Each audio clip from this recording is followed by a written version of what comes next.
सावर बात का हो सखी हवे सवखीन हो एक मरद परस लइकी तीन तीन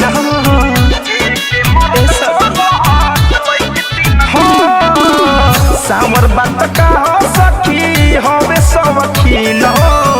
एक मरद परस लइकी तीन तीन हो घूमेली सना मौली खाई के तू पता का जाने मॉडली स कैसे करिया था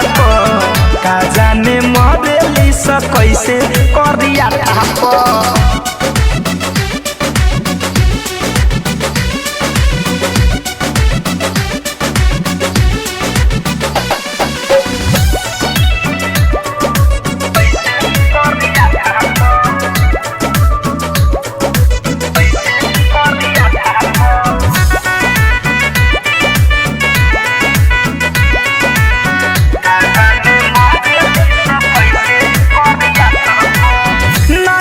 लड़की में रखे इंटरेस्ट हो मार्केट से हट के खोजेला चीज बेस्ट हो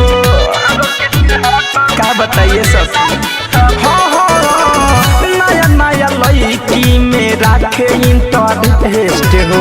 मार्केट से हट के खोजेला चीज बेस्ट हो जाला न ध्यान सखी ओकरा बायोडाटा पर का जाने मॉडली कैसे करिया था का जाने मॉडली कैसे करिया था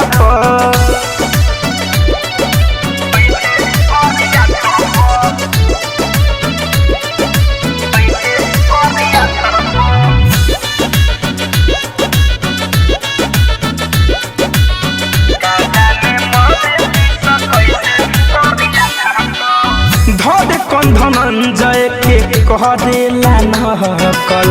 पार्लर में जाके चमकावेला सकल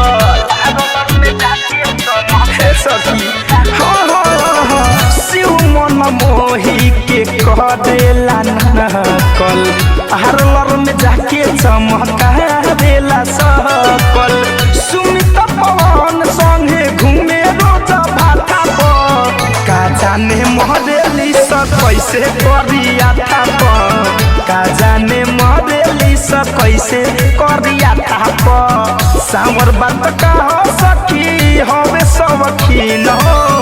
एक मरद परस लइकी तीन तीन हो घूमेली सना मौली खाई के तू पता